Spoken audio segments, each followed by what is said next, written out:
Alrighty. So my name is John Q. I'm going to talk a little bit about data source authentication. I'm going to focus on Kerberos and oAuth. And this is going to be a little bit of a different presentation. We're kind of jamming two sort of disparate things into the same talk. But one of the ideas is that underneath it all, they sort of have the same fundamental, same foundation. So let's go ahead. There's sort of. Oh, really? Okay, here we go. Here, hold on. Let me do this. Let me do this.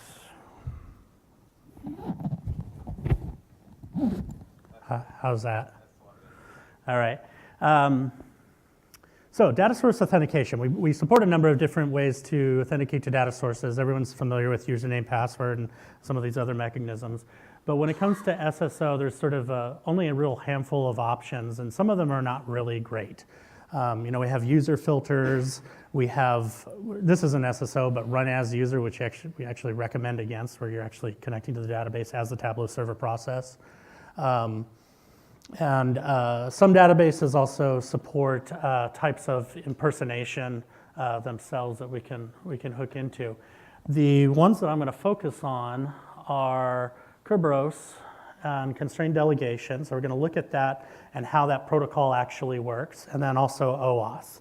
And this is going to be a little bit different in the sense I'm not going to show you how to set it up in Tableau, but I'm going to walk you through the protocol and hopefully do it in a fun way.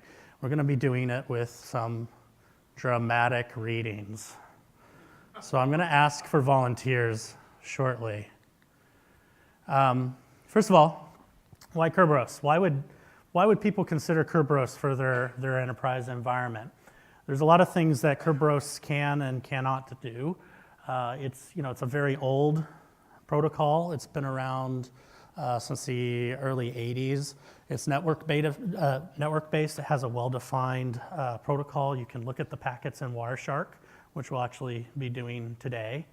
It's very enterprisey. It's well integrated with a number of different systems like Azure AD or multi-factor authentication. It'll hook into your existing environment very smoothly. But Kerberos is not sexy. It's not HTTP based, so if you have an HTTP load balancer or some other things, it's more difficult to control the traffic within an environment. And it's also not very easy to understand. One of the things you do is if you're sort of trying to understand how it actually works, you go online, you type, how does Kerberos work, or things like that, and you get a number of different presentations, and they're all sort of somewhat indecipherable. This is yet another attempt at an indecipherable presentation of this protocol. But first, we're gonna talk a little bit about a new database that I'm still trying to sell. I introduced this last year at TC17, but it really hasn't taken off. BagelDB is a system for the organization, storage, and retrieval of Bagel information. And this was originally assignment 2. It comes out of a university project, Dr. Nito in winter 2002. It stores Bagel information. That's the database. But you can't really just stop at storing information about bagels. You've got to make it enterprise worthy. So I added Kerberos to it, and that makes it enterprise. So let's go ahead. Let's look over single hop Kerberos just with this database. And then we'll move on to constrained delegation, which is an extension of that. It allows, so that's sort of the Tableau server use case. And then we'll look at oAuth. The first thing is, so this is a scenario, you're on Tableau desktop, you log into your machine, and you go ahead and you connect to your database, SQL Server, HANA, whatever. Oftentimes it will use Kerberos, and the way you get that initial identity of your user is through logging into your system and getting that initial Kerberos ticket, and I'll go into that in a little bit. But first, I need some volunteers. So I need 3 people to come up here. I need someone to play the Bagel database. I need somebody to play the Active Directory server, and somebody to play the Bagel database client. So seriously, come on up. This is going to be fun. You don't get a chance to really move around that much. Are you volunteering? All right, come on up. Come on up. I don't know how this is going to work with the microphone, so we're going to have to speak loudly. All right. Which part do you want to play? Okay. All right. Okay, and then we need Alice. Alice, the Bagel database. All right, cool. We've got our cast. All right, so first we need some warm-ups, a vocal warm-up. Alice, you're going to read the yellow or the orange parts. Active Directory, you're going to read the blue parts. Okay. And Eve, you'll read the green parts. And I kind of forget everything, how this works. So go ahead, Alice. S-Y-N? Just say sin. Sin. Sin. Sin-act. Acknowledge, act. Yeah. Sorry. All right, now Eve and Active Directory will just work through it with more passion this time. All right, we need to amp this up. This is a play about protocols. Are we doing the same one again? No, let's do the next one. Actually, yeah, let's do Eve now. Sin. Sin-act. Act. All right, there we go. All right, so Bagel Shop. Alice, the Bagel database, is happily responding to requests from customers about all the different types of bagels. But Alice doesn't just trust anyone. Yeah, you're gonna have to. This is an active presentation. So just go ahead and read the blue here. You have your service key, right? Without it, I can't vouch for anyone wanting you to access your Bagel database. Yeah, totally. My domain administrator set me up for Kerberos Authentication. I'll trust the people you trust. Eve walks into the Bagel Shop. So before anything has happened, there's an initial exchange which occurs, which sets up a trust relationship between Active Directory and the database. There's a shared key here. There we go. All right, so in this case, Eve knows her password, hopefully, to the client. The database service knows their password so that they can log into Active Directory and exchange information. And Active Directory knows everything. Now we get into the fun part. So Eve, you want to read this line here? Hey, Bob, you know me, right? Here's my username. All right, so Eve is talking to Active Directory, and they're getting what's called a ticket granting ticket. And this essentially establishes like this initial communication so that they can start communicating and request other things like service tickets. And the service tickets are what allow you to connect to the database or authenticate to the database. In this case, on the left here, we have Wireshark. You're talking to the authentication server here, this AS request, and you have a number of principals. So this is my name, right? But you're basically passing in your identity. And there's actually there's no encrypted parts on this particular packet here. Yeah, the username is legit. Here's a secret message containing a special decoder ring that you can use. We will use that as our shared decoder ring for future messages. Keep that around, at least for 24 hours. That little key is as good as my word, but if you are who you say you are, only you should be able to read this. Right, so a new session key has been established and it's wrapped in an encrypted packet that only Eve can open. So if it's intercepted in any way, it's not, it's not useful. And then Eve. Thanks, Bob. You know, I was thinking of starting a transaction with Alice, the Bagel database. You think you could give me the service ticket which I can use to start a transaction? Here's that request encrypted with our cool little decoder ring. All right, so now we are requesting a service ticket. Eve, in this case, knows the identity of the database that they want to contact, and they have a shared session key, which they can just use for communication and establishing that, basically establishing that communication. And here, if you look in Wireshark, you actually see what's called the service principal name for the database, BagelD. It might be very hard, but it's there. And so far, we haven't involved the database at all. So one of the key things about Kerberos when you're looking, the reason why I show Wireshark in this particular case is because when you run into problems with Kerberos in an environment, a lot of the problems really come down to a mismatch of the service principal names or other sort of subtle issues.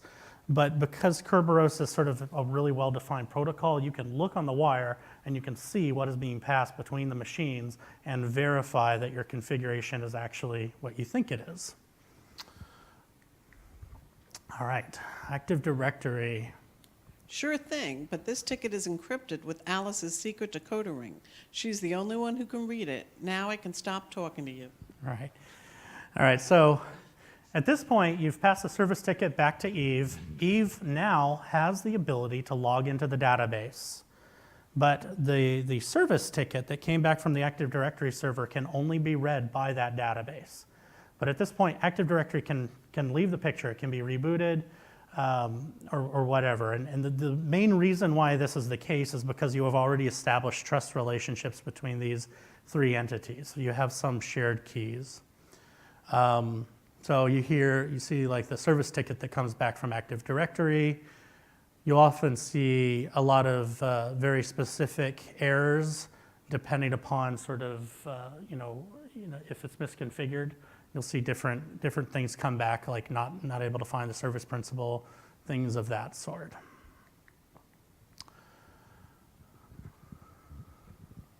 Hello, Bagel database.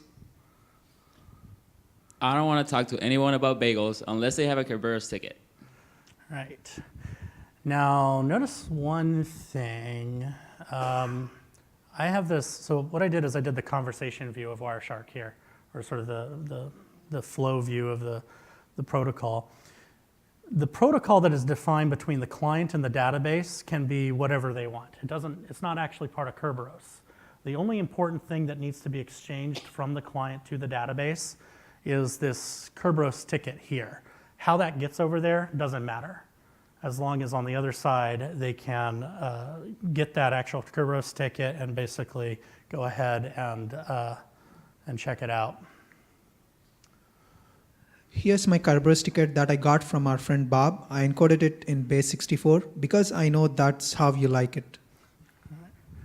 It could be ROT 13. It doesn't matter how it gets there as long as you can unpack it in a reliable way. Good news, you're not an intruder. There we go.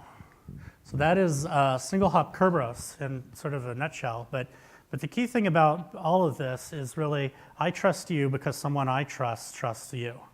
That's really all it comes down to. It's the same thing for oAuth as well. But in terms of like the different components that you have this session key, which is a short-term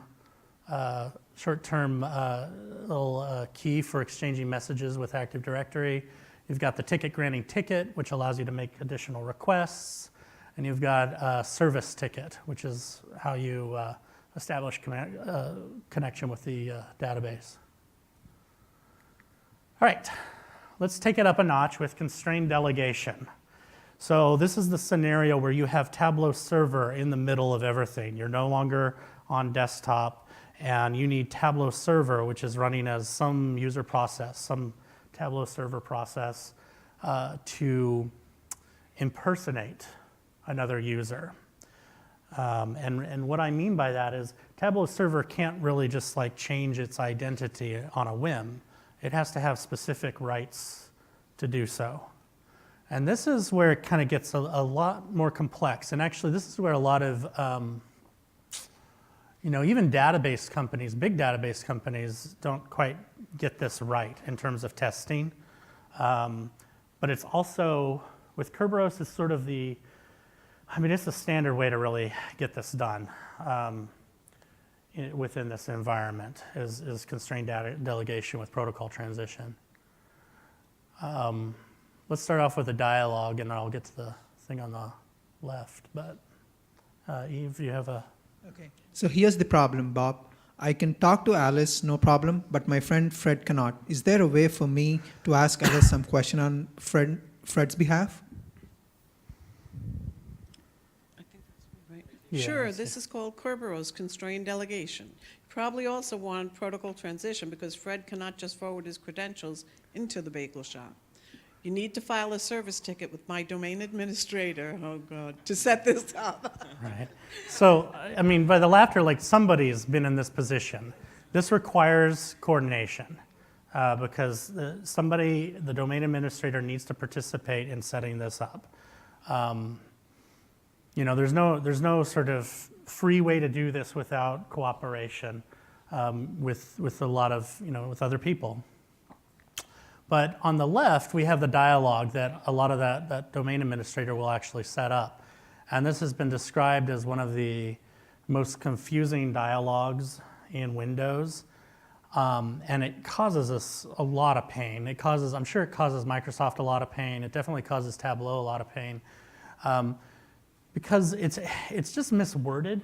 It's just not a very good wording for what it's doing. This section here is where you configure constrained delegation. And the first of this first line is, trust this user for delegation to specified services only. That seems like a good idea. I don't want to trust Tableau to talk to any database. I want to trust Tableau to talk to specific databases. That seems like a good thing. Let's click that radio button. But then you get down to this other one, which is use Kerberos only and use any authentication protocol. And Tableau and a lot of other people will say, oh, use any authentication protocol. And that scares the hell out of people. Because what does that mean? Like, what does it mean that we actually are doing that? That's the protocol transition part of it. There's really two ways to do this.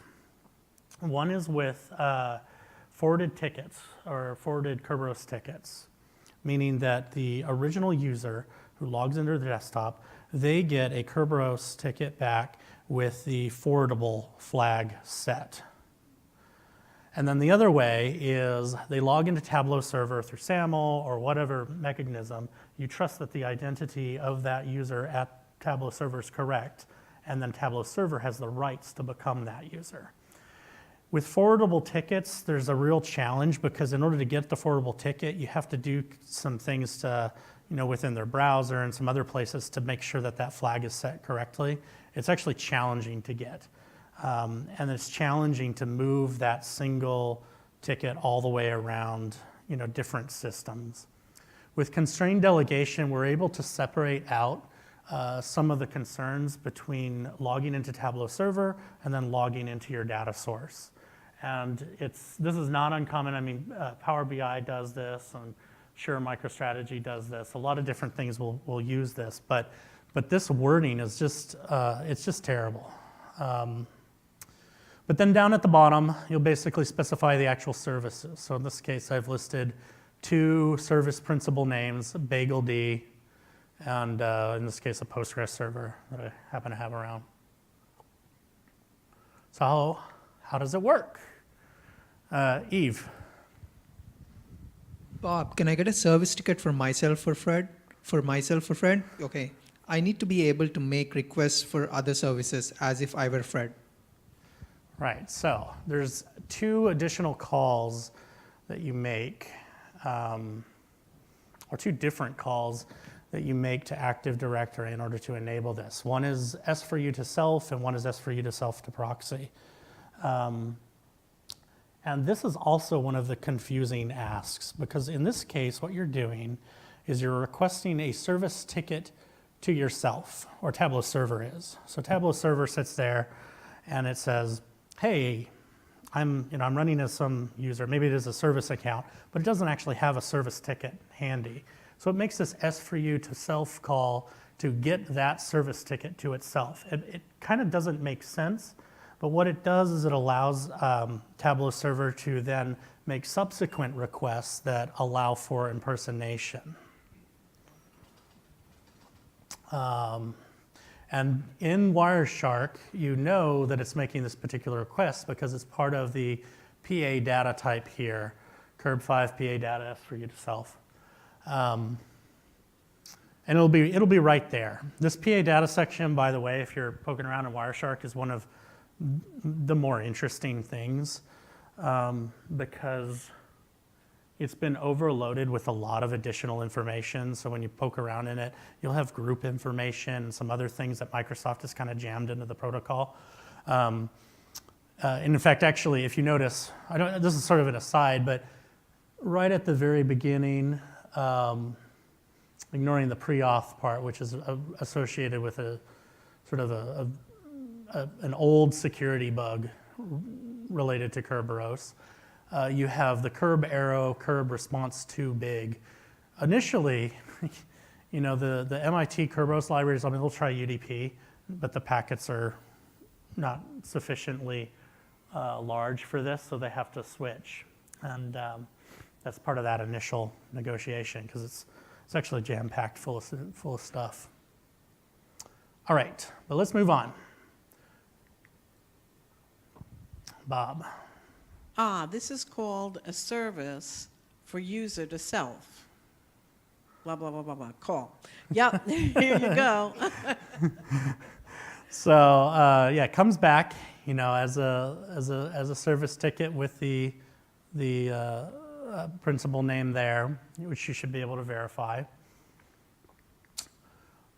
Now, Eve. Thank you. Okay, now that I can make requests using the service ticket, can I have a service ticket for Alice on behalf of Fred? And this looks very similar to a normal call. And you see actually the service principal here for the database that the intermediary wants to use or wants to connect to. Sure, this is a service ticket for user to proxy, blah, blah, call. Yep, here you go. And it comes back, and you've got your TGS. And that's the entirety of the exchange for constrained delegation with Active Directory. And now you just have to log in using that service ticket. And you, Eve. Okay, cool. Now I can talk to Alice normally, and Alice will think I'm Fred. Yeah. And so when the user passes that Kerberos ticket over, it has the principal name as part of it. And this is actually wrong. This should actually be Fred, but it'll basically accept the security context for it, and then you have database now knows that that person is using it. And now you can basically answer questions like, does it have salt on it? And then you can answer yes or no, so forth. So constrained delegation, you know, it's the ability to delegate communication to an intermediate entity. So you're basically giving some other process the rights to impersonate a user. And then protocol transition essentially gets us past that forwarding aspect so that you may log into Tableau server with Kerberos, but then you can still use Kerberos on the back end, but we don't have to sort of have this entire chain of Kerberos tickets, which moves all the way from the user's browser all the way down to the underlying database. And service ticket is essentially the same. Stopping here, are there any questions? Go for it. I've done this now a little bit for me, but if I was Eve and I log on to Tableau server Yeah. and I can authenticate to BagelDB and I want to publish it to server, that's Fred, right? So that's the problem we have. So we publish it, that person doesn't have the same credentials. Right. So this would take care of that scenario where you would need to publish with viewer credentials, and what that does is it tells Tableau just to when it's making that connection to the underlying database, it says, okay, give me the identity of this user. You know, we're going to need to do Kerberos impersonation, and it'll start doing this as for you to proxy call and become that user. In order to set that up, though, you have to publish with viewer credentials. Oh yeah.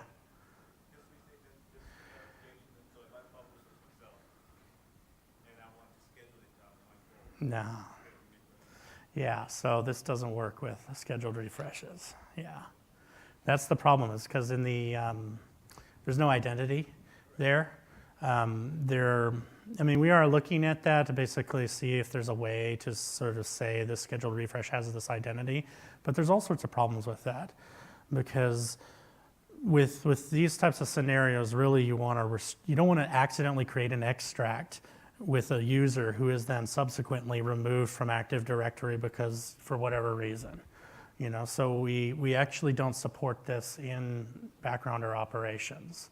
That's a very explicit choice. In that case, there's not many options there. You have to think it's like Tableau can't completely adopt the security model of a downstream database, but we do need to kind of have some boundaries so that we don't step on over ourselves and accidentally start creating refreshes with the CEO's credentials. Any other questions about? Okay. Does it work with subscriptions? It does not work with subscriptions because the same rule applies. Yeah. And in fact, actually, you'll see sort of this little icon, which is a generic user when you do that. So those are intentional choices. Briefly elaborate on, you said Kerberos either doesn't work or doesn't work well in load balance installations? Yeah, because you need to be, so the Kerberos, it is an HTTP, right? So you need to have, from Tableau server to the Active Directory, it just needs to have a clear network where it can send that sort of traffic. What I mean by that is, like, a lot of times, as opposed to some other mechanisms where you might have like intermediate proxies to protect network access, this has to have sort of a clear, there's nothing special about it, it's just a TCP packet, but with HTTP you can do a whole lot more in terms of, All right, anybody else? Okay, so now we're going to move on to oAuth, which at first seems like a very different sort of thing. So there's a couple of interesting things. So I'll tell you a little bit about oAuth. We support oAuth with a number of different data sources, like Dropbox and Marketo and some other things, and we're going to be looking at supporting it with Snowflake and some others. The thing about oAuth is that it's pretty well designed for a lot of the SaaS services, because there's always sort of an external oAuth endpoints to contact. But the challenge for Tableau is that Tableau isn't just like one product. We deploy as an online service, we deploy as an on-prem server, we deploy as a desktop application. And in each of these scenarios, we need to be able to handle oAuth in very similar ways. In a lot of cases, in most cases, the service needs to be able to contact Tableau back. I'll get to that in a second as we walk through this. And the other challenge is that Tableau needs to know your username.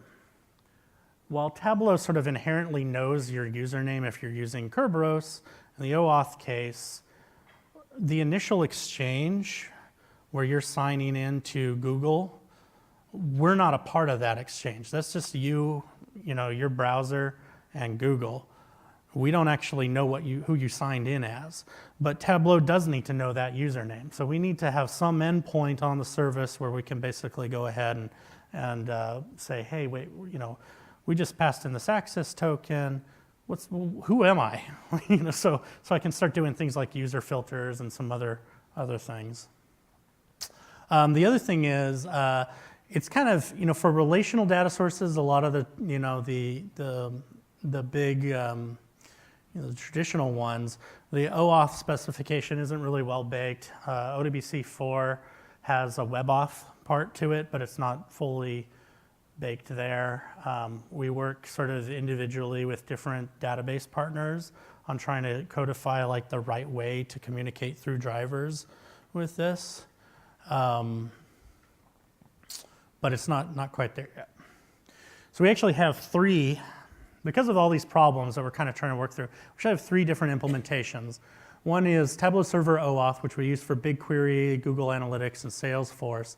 And this actually requires sort of an exposed endpoint on the server so that whatever service, whatever authentication service you're talking to can call back into Tableau server and hand us what we need. But later on, we started doing this thing where we started building these oAuth proxies, which can disassociate the oAuth flow from all the rest of Tableau server. So you don't have to open up something on your firewall to do this. We basically just communicate with the proxy, and it splits the concerns significantly. And we have two of them. We have one which is used for Marketo, and sort of the newer one, which runs in AWS Lambda, which we're using for Dropbox and Snowflake. And then there's even further extensions to this, is because as we start to work with more enterprise data sources, Google Analytics is important, but it's not. It doesn't have the same constraints as other systems. We're starting to learn some things about how we want to change this. For instance, the key thing is making one of these microservices potentially embeddable or deployable by customers themselves, so it's not even managed by Tableau.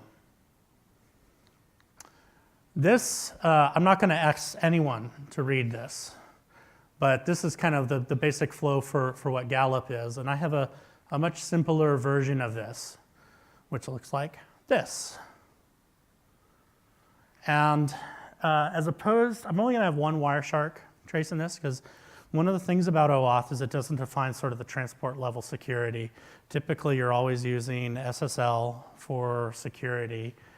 So not a whole lot is in plain text, unless you intentionally make it so. So instead, we'll be using this sort of process flow diagram to kind of walk through things. Typically, the authorization server, now here's a key difference. Authorization instead of authentication. Authorization is access to particular resources for a particular user, whereas authentication is authentication of the particular user. Often these services are conjoined within the database service, so there will be an oAuth endpoint which is associated with whatever data source is there, but they don't necessarily have to be. What they do have to have is some sort of understanding. The things that this box generates need to be understandable by this box. And then this, the red and the purple, are the Tableau components. And Eve is actually more of a user in this case, not a Tableau process. So we need the same people. The only thing that changes is we need a Tableau process and then the oAuth proxy. So one of you, maybe you could be, somebody could be either the Tableau process or the oAuth proxy. I don't know. Maybe, I think you were the. Yeah, I'll do Alice because there's only one line. You want to do, which one do you want to do? Margaret. All right. So who wants to be the Tableau process in this exchange? Any volunteer? Okay, perfect. All right. So here we go. Eve to Tabby. Hey, you. I want to connect to my Bagel database using oAuth. And then. Fine. I'll contact the authorization endpoint through our proxy service to figure out how we should. I feel like I could just use Yeah, it's just, yeah. All right, so still you. Hey, Margaret, the oAuth proxy. Can you initiate an authorization? Sure, contacting the authorization server with my client ID. So one of the things is that there's always a client ID and client secret, which is associated between the application, whatever that is. Maybe it's Tableau. It can be a mobile application. It can be anything, and the service. And this is usually the client ID is given out by the underlying data source. Either Dropbox or Snowflake. They'll hand us client IDs to basically work with. This is the only Wireshark thing we have because it's transitioning to SSL. But you'll be able to see, in this case, it's fronted by CloudFront. This is just the client hello for SSL, and this is the SNI thing indicating, hey, this is what I'm actually connecting to. So then, Margaret. Hello, Bob. Hello, Bob. Here's my client ID.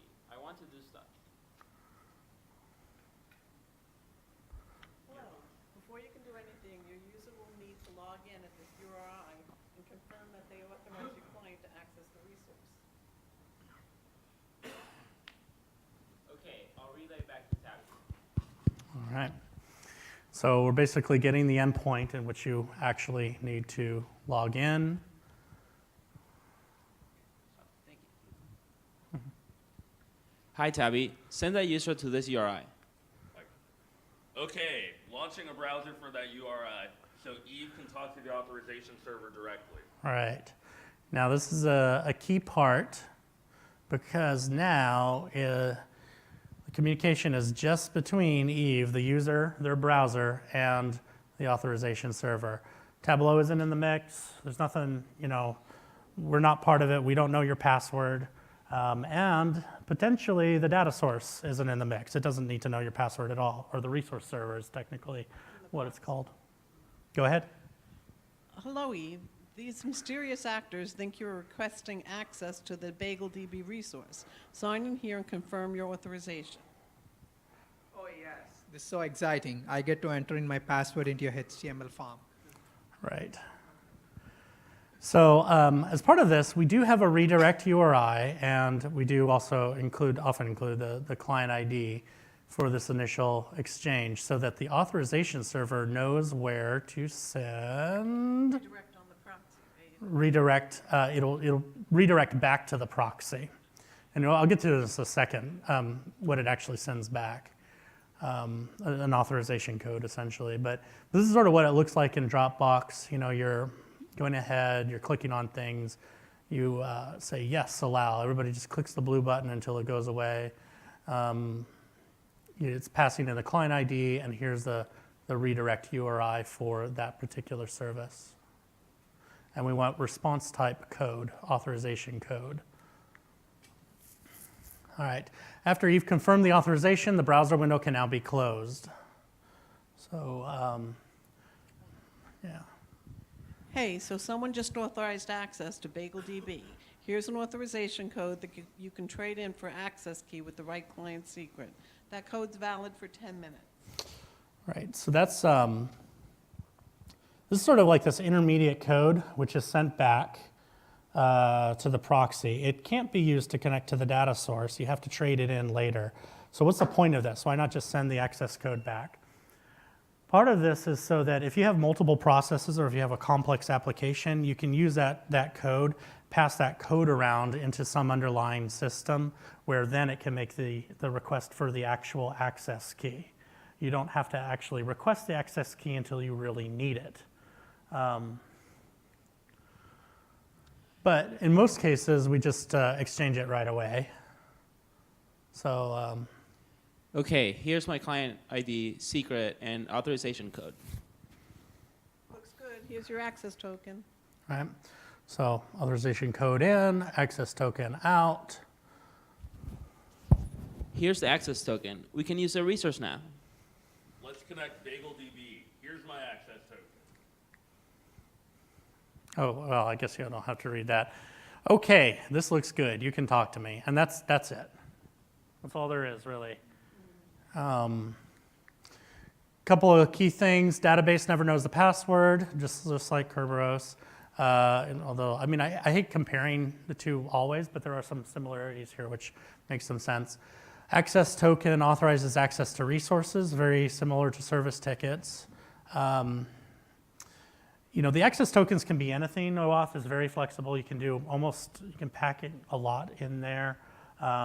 You can, pack information about the user who logged in. You can do a lot of things, but that's sort of dependent upon the authorization server and the resource server, what has actually been established. And then, yeah, they need to be able to contact each other in this case. So let's thank everybody, thank our actors. All right, any questions about that? I have a question, but I don't know if it's particular to me. Okay, I set up a reverse proxy, which I took painstakingly time to do. Yeah, And I did work with sysadmin and get it all set up, okay? yeah. We now upgraded to 2018.2. We were using SAML before. Okay. Do I use Kerberos, or which is easier on the 2018.2, the Kerberos or the SAML? Is this login to Tableau server itself? Yes, it was just Yeah. to give external access. Yeah. So the question is, they upgraded to 2018.2, and it's behind a reverse proxy, Which was functioning before. and it stopped functioning after the upgrade. You know, the configuration was. Yeah. Now, I did save it. I'm sorry, is it as simple as just copying back in the pieces of the configuration that were working with the old version? I can't say for sure because I haven't thought a lot about that. I don't imagine any problems. I can put you in contact with the Tableau server for that, because that might be a specific thing. It also depends on your reverse proxy, because you can do a lot of things with reverse proxies that can confound stuff. But assuming it worked before, I imagine it should be just a matter of moving the configuration over. And also, do we have to give a new certificate when we do the upgrade? Actually, that's a good question. I don't know if it should move over the certificate, I believe. Yeah, but any other questions?